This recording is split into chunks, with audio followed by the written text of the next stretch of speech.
Xabaringiz bor, qariyb yarim yildan buyon Humans kompaniyasi investorlaridan birining da'vosi bo'yicha sud majlislari bo'lib o'tyapti. Maksim Stetanov o'ziga tegishli bo'lgan ulushni talab qilmoqda. Avvalgi sud majlislarida yon bosish masalasi ko'tarilib, sudya almashtirilishi talab qilingandi. Endilikda ishni boshqa sudya ko'rib chiqmoqda, ammo bu raddiya bilan bog'liq emas. Ya'ni avvalgi sudya boshqa tashkilotga o'tkazildi. Bugungi sud majlisida ham da'vogar tomon sudga bir nechta iltimosnomalar kiritdi. Xususan, advokat Sherzodbek Abdulkasimov kompaniya direktori Vladimir Dobryninga nisbatan o'z murojaatini yo'lladi.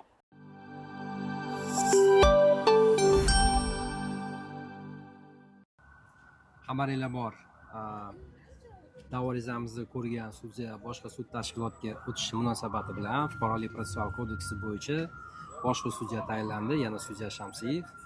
Fuqarolik protsessual kodeksi bo'yicha o'sha sud yengitdan ko'rishni boshlaydi. Bugungi kunda o'sha biz tarafdan, ya'ni da'vo arizachi tomonidan Maksim Stetanov tomonidan kiritilgan da'vo arizasi bo'yicha o'qib eshittirildi, javobgarning fikri eshitildi. Ya'ni o'sha sud bugungi kunda boshlandi.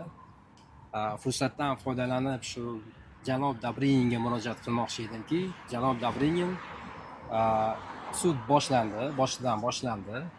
Agarda shu kungacha o'zingizni e'tirozlaringiz bo'yicha bera olmagan, imkoniyatingiz bo'lmagan bo'lsa, mana sud boshlandi boshqatdan. Bugundan boshlab sizda o'sha barcha qanday fikrlaringiz bo'lsa, sudga taqdim qilishingiz mumkin. Ya'ni xabarim bor, siz qidiruvdasiz, lekin qidiruvda degani sudda qatnashish haqqingiz yo'q degani emas. Sizga o'sha O'zbekiston Respublikasi Oliy sud tomonidan yaratilgan imkoniyatdan bittasi, ya'ni onlayn masofaviy sudda qatnashishga egasiz. Agarda qaysidir ma'lum bir sabablarga ko'ra sudda qatnashgingiz kelmasa, men bilaman, sizni yuridik vakillaringiz bor, ya'ni nafaqat Amerikadagi sudda, balki boshqa davlatlarda ham sizni haqlaringizni himoya qiladigan yuridik konsultantlaringiz bor, advokatlar, yuristlaringiz bor. O'sha yuristlaringizni sudga O'zbekistonga jo'natishingiz mumkin. Sud rus tilida olib borilyapti. Ya'ni sizni barcha e'tirozlaringizni eshitamiz. Bundan tashqari, investor Maksim Stetanovning mablag'lari evaziga yaratilgan Human Super App dasturiga uning e'tirozi bor. U jarayonlar yakunlangunga qadar boshqa shaxslarga o'tkazilishiga taqiq qo'yilishini so'ragan va sud ma'qullab ajrim chiqargan. Aynan shu masalada advokatning ikkinchi murojaati barcha bulutli xizmatlar provayderlari, ya'ni internetdagi masofaviy serverlar orqali xizmat ko'rsatuvchi kompaniyalarga O'zbekiston sudi tomonidan chiqarilgan ajrimni ta'minlashlari haqida bo'ldi.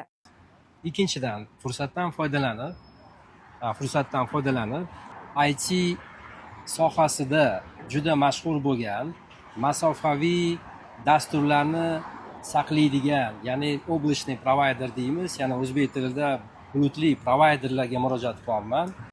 O'zbekiston Respublikasi sudi nomidan, ya'ni Maksim Stetanov arizasi bo'yicha sud majlisi davomida sud tomonidan, ya'ni o'sha arizachi Maksim Stetanov arizasiga ko'ra Maksim Stetanov o'sha Super App nomli ya'ni dasturga e'tirozi borligi inobatga olib turib, sudga ariza kiritilganki, o'sha sudni ko'rib chiqqunimizga qadar o'sha programma обеспечениyaga, o'sha dasturga band solib qo'yishingizni, ya'ni uchinchi shaxslarga begonalashtirish, yo'q qilish, o'chirib tashlashni oldini olish maqsadida band solishni so'raganmiz. Ya'ni O'zbekiston Respublikasi sudi nomidan, ya'ni o'sha ajrim chiqarilgan mera обеспечения iska deb mera обеспечения iska o'sha O'zbekiston Respublikasi nomidan chiqqan sud qarorini bajarishiga chaqiraman sizlarni. Hozirgi kunda mana Apple tashkiloti bilan muzokara olib boryapmiz. Ya'ni O'zbekiston Respublikasida chiqarilganiga qaramasdan, xuddi shu singari Google, Amazon, GitHub, GitLab va boshqa bulutli provayderlar, ya'ni bir 32 ta tashkilotga murojaat qilganmiz. O'zbekiston Respublikasi nomidan chiqarilgan sud qarorini bajarilishiga chaqiramiz. Ilovaga taqiq qo'yilishi so'ralishining asosiy sabablaridan biri hali ham ishlab turgan Humans ilovasi boshqaruvchisi sifatida allaqachon faoliyati to'xtatilgan kompaniya turgani va uning boshqa shaxslarga sotib yuborilishini oldini olish uchun edi. Shunaqa bo'lyaptiki, hozir App Store'ga kiradigan bo'lsangiz, ya'ni programma обеспечениyaning egasi Humans license ko'rsatilgan, lekin Humans license уже faoliyati to'xtatilgan. shu nuqtai nazardan mana shu holatlarni inobatga olib turib biz sudga murojaat qilganmizki, yana esinglarda bo'lsa, bundan bir vaqtdan oldin bir qancha yuzerlar, o'sha foydalanuvchilar o'sha kartadan pul o'g'irlangan yo boshqa bo'lgan, qaydir holatlar bo'lgan.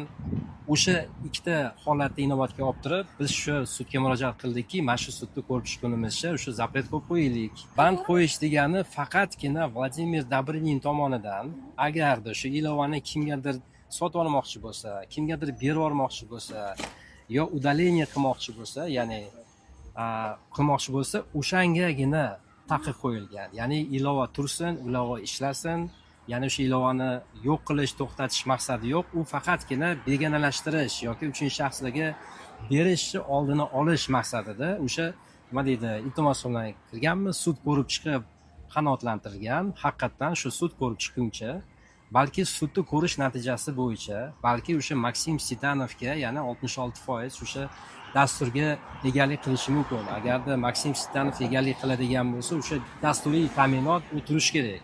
Sud ko'rib chiqqunimizcha Vladimir Dobrinin uchinchi shaxsga o'tkazib yuboradigan bo'lsa, bu og'irlashtirib qo'yishi mumkin. O'sha nuqtai nazardan o'sha ajrim chiqarilgan. Keyingi sud majlisida o'sha ikkita tashkilot jalb qilgan tashkilotimiz bo'yicha o'shalarni agarda sud jalb qiladigan bo'lsa, o'sha bo'yicha fikr etiladi. O'sha sud tomonidan berilgan fikr biz tarafdan o'rganiladi. O'sha Fuqarolik protsessual kodeksi bo'yicha tegishli xatti-harakatlar amalga oshiriladi. Biz esa jarayonlarni kuzatishda va da'vo ishidagi yangiliklardan xabardor qilishda davom etamiz.